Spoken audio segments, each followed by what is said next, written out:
Bom dia a todos, na paz do Senhor Jesus.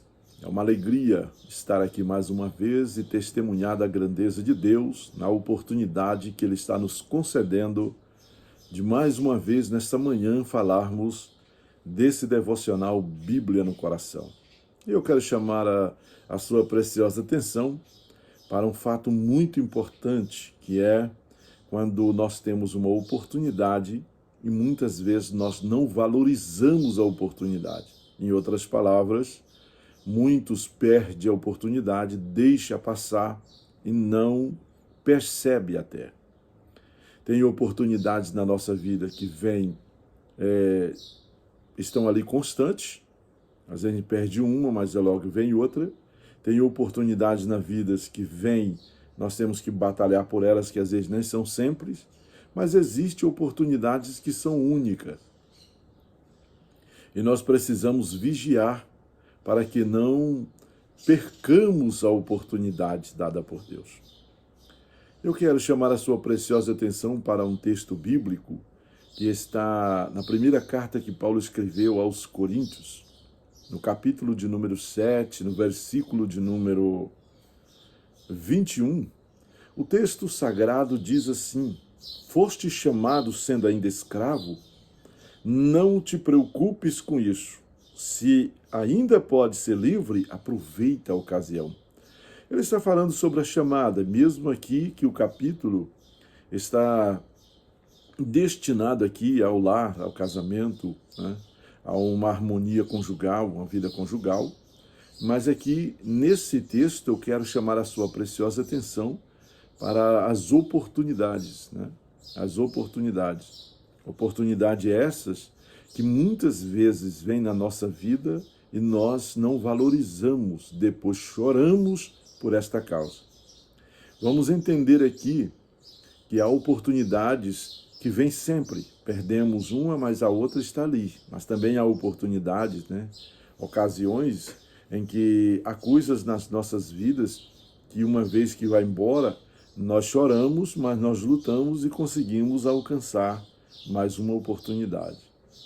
Mas existe em nossas vidas casos e oportunidades que elas não voltam mais, só é uma única e ela não volta mais. Nós não vimos, não aprendemos a valorizar e às vezes, como diz o goiano, o cavalo passou arriado e nós perdemos a oportunidade de montarmos nele, quer dizer, de abraçar a oportunidade de ter o melhor ali e nós deixamos passar. Esse texto bíblico chama a sua e a minha atenção para esse fato, para nós aprendermos a valorizar, né? Já que estamos falando aqui em casamento, estamos falando aqui de lar, de harmonia, é importante quando nós valorizamos, né, o companheirismo, valorizamos o relacionamento, aprendemos a crescer no relacionamento, aprendemos a liberar palavras de perdão, a amar, né? São palavras que ajudam o cônjuge a se erguer, a levantar, a vencer, e são fatos. Mas eu quero chamar a sua preciosa atenção também para as oportunidades. E quero te mostrar biblicamente oportunidades que foram ímpares e que, se aqueles que lá estavam não tivessem abraçado a oportunidade, perderiam até em certos pontos a sua vida. As suas vidas estariam em jogo, vamos dizer, como é o caso de Esther, quando Mardoqueu, né, quando Mardoqueu ele vê a escritura que está, a lei dos medos e dos persas, que está ali para que no dia 21 de abril daquele corrente ano, todos os judeus sejam mortos. Porque para o Amã, que é amalequita, ele entende que os judeus é uma ameaça, é uma praga, então precisa ser extinta. Então, quando ele batalha por esse lado, junto com a sua esposa, que é uma bruxa, e aqueles que lá estão em um momento muito tenebroso, ele já se prepara para usufruir de uma glória que não é sua. E ele prepara uma forca de 49 côvados, ele prepara muitas coisas, banquete, festa. ele prepara muitas coisas, mas ele esqueceu de uma coisa, por o fato de não ter o conhecimento também, ou, em outras palavras, negligenciar a oportunidade também. Ele tem a oportunidade de conhecer o Deus de Mardoqueu e ele não quer. Ele prefere viver na prática da feitiçaria, na prática da idolatria dele, sem sequer percebe que está se levantando contra o único e verdadeiro Deus, o Deus Todo-Poderoso. Então, quando esse fato acontece, está uma lei determinada pelos medos e os persas, Mardoqueu, então, vai para o pátio real, e lá ele se prostra, fica num determinado local, ele vai orar e jejuar e pedir misericórdia e clemência a Deus. Ele quer uma audiência com a rainha Esther, mas não tem como se aproximar, mas ele sabe que, uma vez que ele se prostrar diante de Deus, Deus contorna a situação por mais adversa que ela seja. E quando ele está no pátio, alguém percebe, vai onde está a rainha, fala para ela o que está acontecendo, ela vem imediatamente ali. E ao ouvir Mardoqueu, ele fala uma palavra inspirada pelo Espírito de Deus, e ele diz, que é o que está registrado no capítulo de número 4 de Esther, o versículo de número 14, ele diz, quando ele conversa com ela, ela mostra as dificuldades, e ele então diz para ela, para tal tempo como estes fostes levantada, e se tu negligenciar a oportunidade, tu e a casa do teu pai perecerá. Quer dizer, os judeus vão morrer. Você tem que agir. E ela, sem ter um conhecimento daquilo que vai fazer, então busca ajuda. E ela busca ajuda no Deus, que é o Deus de Mardoqueu, o Deus dela, porque ela foi instruída, capacitada ali por esse Deus para estar naquele lugar. Então ela busca Deus, porque aquele momento é só Deus que pode reverter a situação. É só Deus que pode reverter a situação. Então ela busca ajuda em Deus.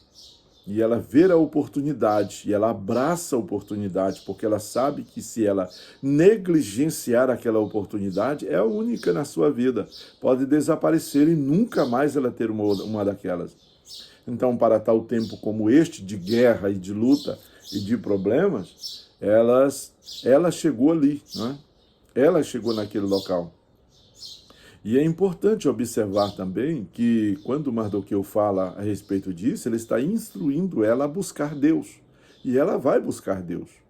E quando ela jejua um primeiro dia e ora, o segundo, junto com todos aqueles que ali estão junto com ela, terceiro dia, ela vai em busca dessa resposta. Ela vai em busca dessa resposta.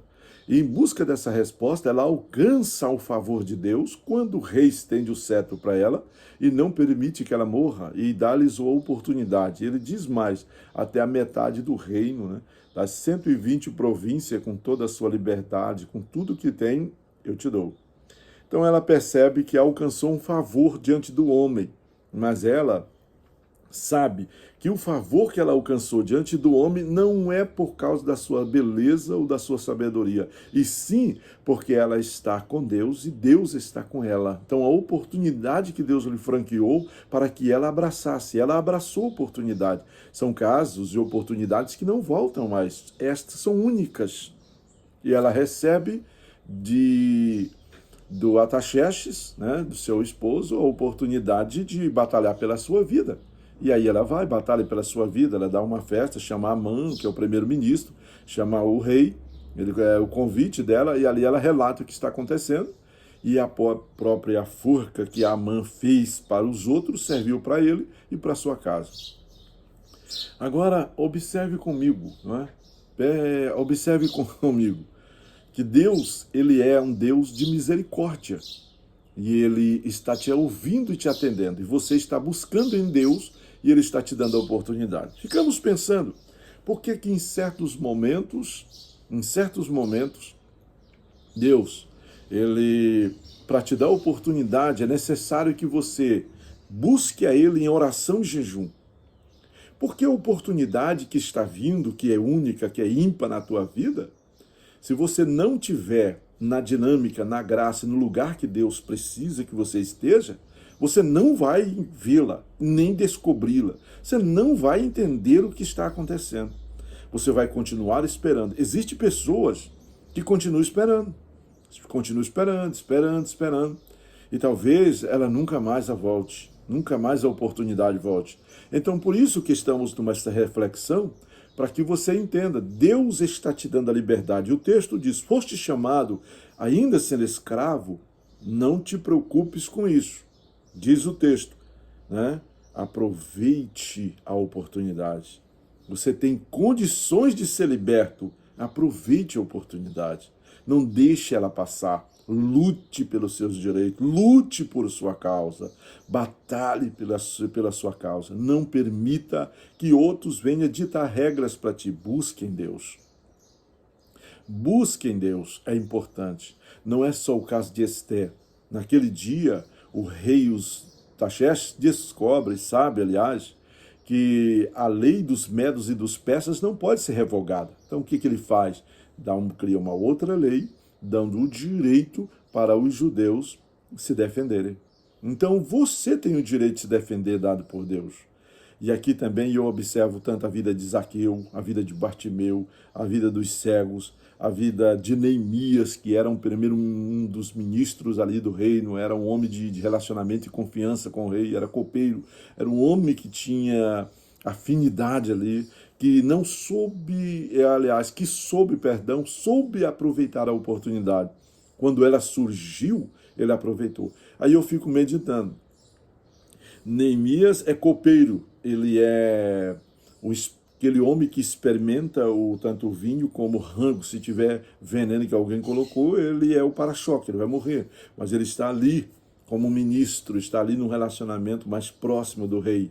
E de repente surge a oportunidade em Jerusalém para que os muros sejam reconstruídos, para que a cidade seja reerguida. E aí pensamos, se Neemias é um copeiro, é um homem fino, é um homem de posição ali, o que faz ele ter o entendimento que ele tem capacidade de construir muros?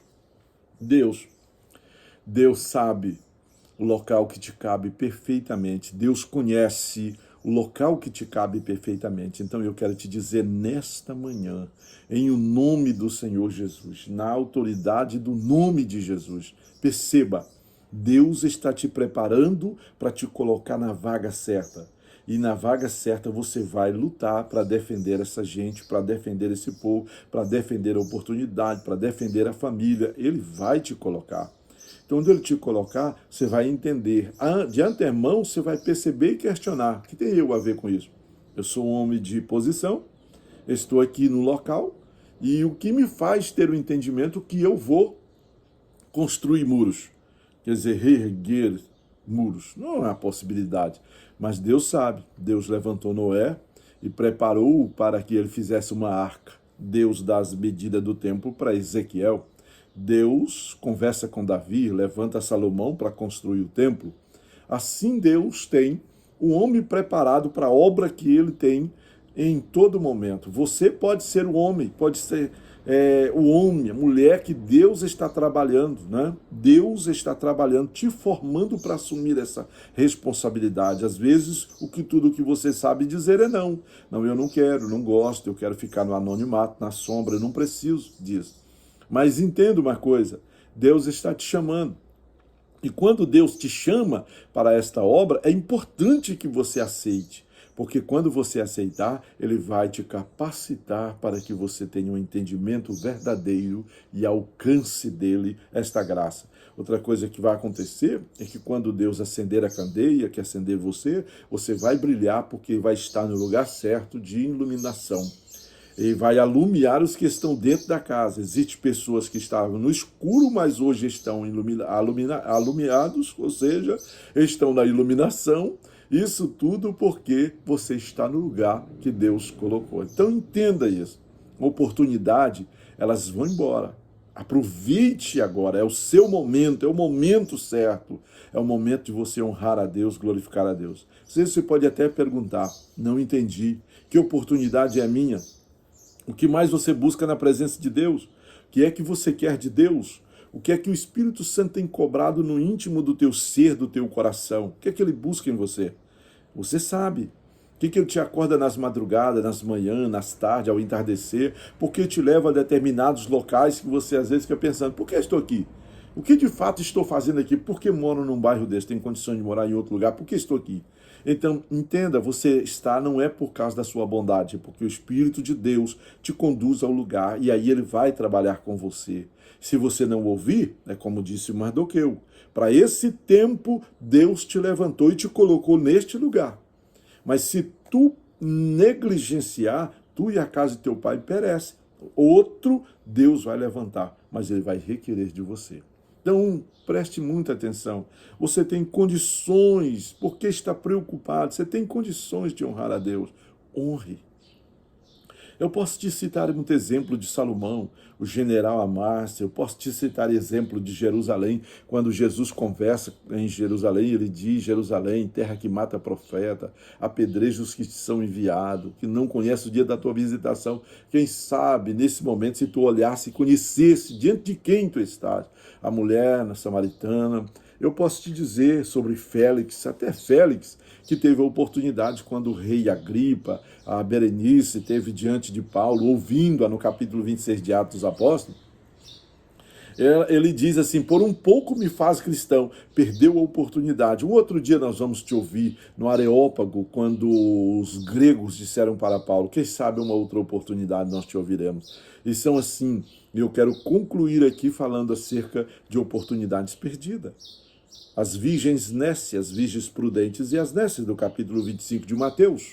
Está falando de umas virgens que perderam a oportunidade, foram comprar azeite. Por quê? Porque não batalharam para que as suas reservas estivessem cheias. Não interessa, a minha lâmpada vai chegar, vai dar, vai alcançar, eu vou alcançar isso. Mas quando o noivo gritou, elas perceberam que as suas lâmpadas estavam se apagando. O grito do noivo despertou as do sono, e elas, despertadas do sono, entenderam que o noivo estava chegando, mas não tinha iluminação, né, lâmpadas para ver o noivo ou para ver o caminho. E aí, nesse momento, elas caem na bobagem de correr para comprar. E vão comprar, e quando elas retornam, a porta está fechada. O noivo veio, entrou para as bordas, levou as prudentes, e as nécias ficaram do lado de fora. Você não é virgem nécia. Você é prudente. Prudente não só tem lâmpada acesa, como também vasilhas cheias. Tem gente que tem lâmpada acesa, mas as vasilhas estão vazias. Precisa ser preenchida essas vasilhas, porque se o noivo tardar, você não vai se decepcionar. Você não vai ficar no escuro. Você vai ter de fato e de verdade lâmpada acesa, vasilhas para o abastecimento da iluminação. Então, que Deus te abençoe neste dia, em que você abrace a oportunidade, como Eliseu, como Josué, né? Como muitos outros, Moisés, como tantos homens de Deus, quanto tantos homens hoje, mulheres hoje, que têm abraçado a oportunidade e estão caminhando lá. Então, meu conselho é para você, neste dia, jejune, ore, e clame a Deus, para que quando a oportunidade chegar, você tenha discernimento espiritual daquilo que Deus está fazendo. Porque quando Jesus retorna do deserto, ele está com fome. Aí a oportunidade, porque o diabo montou na estrada ali uma panificadora de mentira. E ali ele vai dizer para ele, se tu és o Filho de Deus, tu tem poder realmente, transforma as pedras em pães, tu alimenta tu, vamos lá. E Jesus fala, nem só de pão vive o homem, mas de toda a palavra que sai da boca de Deus. Tem que ser discernimento para que não caia na astúcia do diabo de fazer coisas que não estão no projeto de Deus. Que Deus tenha misericórdia de ti e de mim, para que nós possamos vencer no nome de Jesus. Quero orar com você para que Deus te dê discernimento espiritual nas tuas escolhas, nas tuas decisões e nas tuas oportunidades. Querido Deus, no eterno nome do teu Filho amado Jesus Cristo, eu busco a tua presença, te glorifico, te agradeço e te exalto, porque tu és Deus e não há outro além de ti. Senhor, entra com providência sobre a causa, sobre o lar, a harmonia, sobre as oportunidades que o jovem está tendo, a jovem está tendo, oportunidade de pai de família, oportunidade de mãe, oportunidade de filhos, oportunidade desse servo e dessa serva que está diante de ti, às vezes encabulado, porque não tem conhecimento, mas sabe que o caminho para o discernimento é a oração e o jejum. Portanto, eu te glorifico, te agradeço e te exalto, no eterno nome do teu Filho amado, Jesus Cristo. Em o nome de Jesus é que nós o abençoamos a todos, hoje e sempre. No nome santo do Senhor Jesus, um abraço a todos e que Deus te abençoe, no nome de Jesus.